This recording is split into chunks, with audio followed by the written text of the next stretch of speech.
So just a few more slides to go through. Again, linked closely to the optional assignment, which should be available on FOL now for you to try. It's about goal setting and making plans. Obviously, spending more time in your circle of influence should naturally give way to looking for ways to, improve on our being. So why set goals? Why bother? Why should we care about that?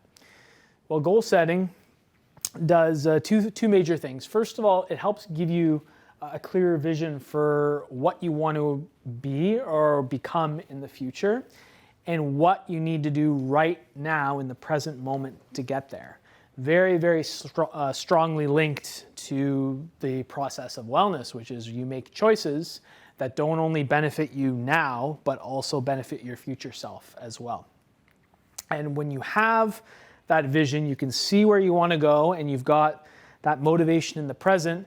This makes it a lot easier to manage your time and your energy and learning more effectively. Absolutely, when you have that clarity in place.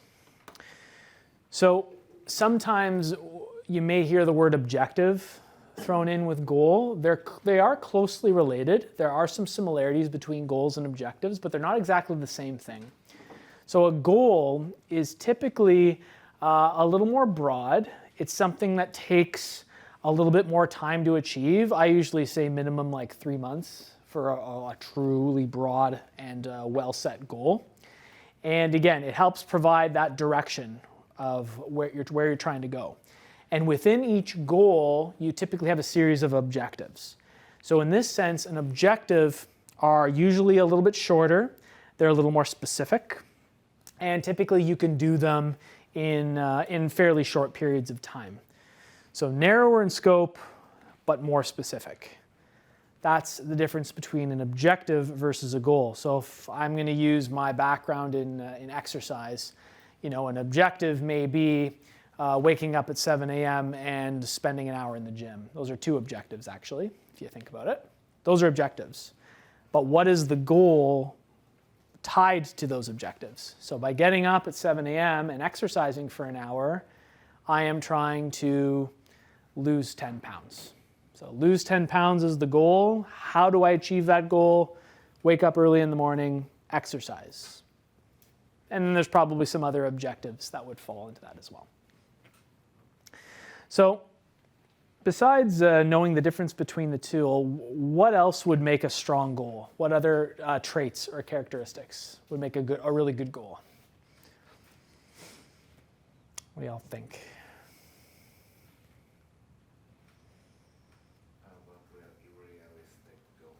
Realistic. Something you can actually see yourself achieving, definitely, for sure.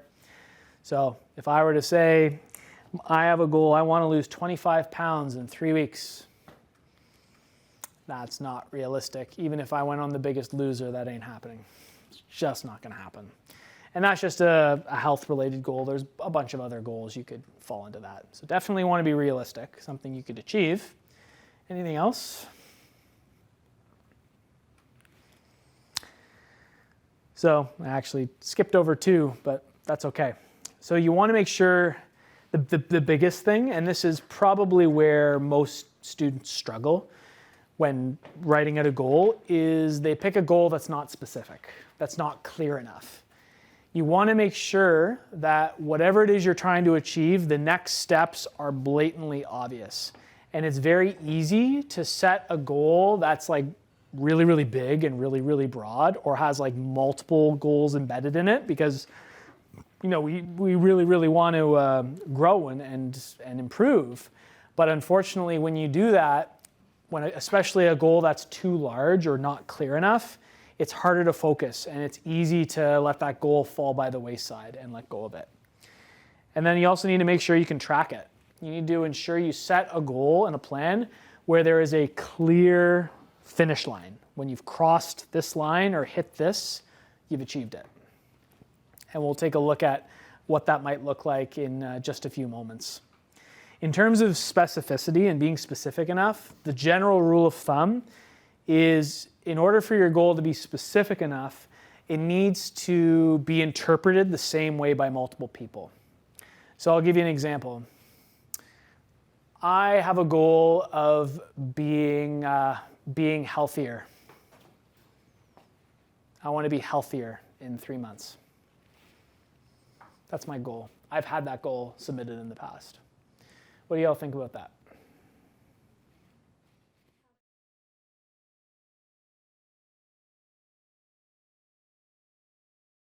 Absolutely. So I say my goal, I want to be healthier in 3 months. If I gave each of you a piece of paper and you write down what healthier means, I'm gonna get a bunch of different answers. Everybody's gonna give me something different. So that's not specific enough.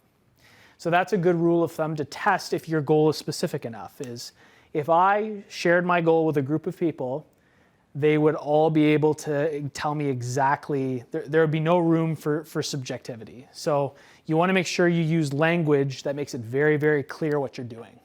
Are you talking about physical health? Are you talking about mental health? Are you talking about social health, emotional health? What are you talking about? Very, very, very important.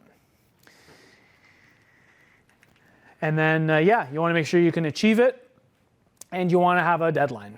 So again, 3 months is my favorite. I like that one, but you can set 6-month goals, year goals, and at the end of the day, those timelines help promote urgency, focus, so that you're able to stay on top of things. This is another important thing to consider, and if you're going to do the assignment, you are going to be asked to do this. You want to ask yourself why this goal is important to you. Why do you care? Why do you care about this? Everyone has their own reason for starting and trying to achieve a goal. So a common goal that I get from students, especially in a class like this, is grade related. So they're hoping to achieve high grades. So this could be you. Why do you want to achieve high grades? And I would ask you, why do you care? Why do you actually care about it? And I'll say, I probably get about 70% of students give me something like this. They'll say something like, I want to get high grades because it's important. Why is it important? So what? Seriously, why is it important? Just because. Yeah, that's all I get. And it's questions like that that help you get to the root of why you're doing this. And the closer you get to the root of why this goal is important, the more likely you're going to be successful and the easier it's going to be to achieve it. So instead of just saying, I want to get a 90 in this class because it's important, because high grades are important, you say, I want to get a 90 in this class because I'm trying to get into a grad program. And in order to get into this program, my average needs to be insert number here. So if my grades aren't high enough here, I'm not going to be able to get in. And I want to get into that program because there's a job that I want, that's such and such and such. Or I want to get high grades because, if you're trying to get a job, sometimes potential employers may look at your grades. They may look at what you're doing. The way I look at it, higher grades typically lead to more doors open, more opportunities. That's what it's all about. That's the big thing. So this is a great example if you're going to do that, but you don't have to do grades. You can do anything, but really ask yourself why. Don't just say it's important because it's important. It doesn't mean anything. Really ask yourself why you should actually care about it. You want to ensure that you use indicators of progress to track your progress, literally, because if you don't have any indicators, how the heck are you supposed to know you've achieved your goal? How are you supposed to know if you're getting closer, right? A good recommendation is you want to try to use indicators that are quantitative and qualitative. Has anybody heard of those terms before? So quantitative, maybe you'll see the word quantity in there, which is a number. So anything with a number in front of it would be quantitative. And then anything qualitative would be something that's non-numerical. So tracking your progress not using numbers, which can be a little bit trickier depending on what you're trying to do. If you are trying to track behaviors or mood, a diary or a journal is helpful because every day you write in something and then you can reference your previous entries to see how they're coming along. If you are going for an exercise-related goal or a body composition goal, clothing is a really nice qualitative indicator, because if your clothes fit differently, it means probably something's changing. But I try to stick to numbers, because numbers don't lie, and numbers are what numbers are. So, but both, it's good to have both where you can. Students will sometimes mix up objectives and indicators of progress. They'll say one is one and one is the other. So to clarify, objectives are the tasks that you intend to do to help get you closer to your goal. And the results of these objectives are going to be measured by your indicators of progress. So let's look at some examples here on this slide. So the first one, submitting my assignments on time. Is that going to be an objective or an indicator of progress? What do you think? Yeah, that's an objective. You do this. I am going to submit my assignments on time. And if I do that, hopefully that will lead to whatever goal it is you're trying to achieve. Clothes are feeling much better. Is that an objective or an indicator of progress? It's an objective. How do you make your clothes feel better? Change your mind? This is an indicator of progress. So clothes are feeling better, so maybe they're feeling looser or they're feeling tighter, depending on what you're trying to do. But that's an indicator of progress. You are doing something which is about leading to your clothes fitting a little bit better. So that would be an indicator. More money saved in your bank account. Is that an indicator or is that an objective? That's an indicator. So you're probably doing something or doing multiple things that is leading to more money in your bank account. So that would be an indicator. Going to the gym 4 days a week. Objective or indicator? That's an objective. Yeah, you do this. You go to the gym in hopes of achieving such and such. Going to bed no later than 11. What's that? That's an objective. Yeah, something you do. You say, I am going to be in bed at 11 o'clock, regardless of what happens. And then teeth look whiter. I've had a few oral hygiene goals in the past. Does teeth look whiter objective or an indicator?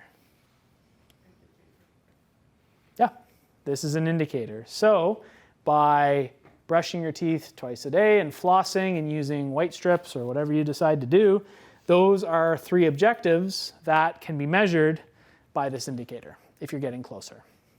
Questions about goal setting. So there is a document on FOL. Some of you might have opened it and looked at it. Maybe at the end of class I'll pull it up so we can all see what it looks like.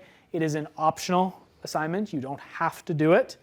You can do it if you want to try to add some potential bonus grades to your engagement mark. So it's optional. Don't have to. But that being said, that's all we have for today and content. So we're going to dive into our self-reflection. Same deal as before. So you start off, you're going to be on your own, and you're going to take 20 minutes and reflect on what we discussed in today's class. I changed the questions a little bit. So if you go onto the course textbook, the questions look a bit different. If you want to answer those, you can, or if you like one of them. But these ones I decided to mix it up or change a little bit. I had one student ask me again, do you have to answer one or many of these questions? The answer is no, you don't. These are here to help you. So you may be gravitated towards this, or you might read this and go, ooh, I have something I want to think about or write about. Same thing with the other 4. Either way, today, during the 20 minutes, you don't have to finish it. You can be incomplete. You can just have some notes jotted down. But then after the end of today, you can write it out and finish it later. Okay?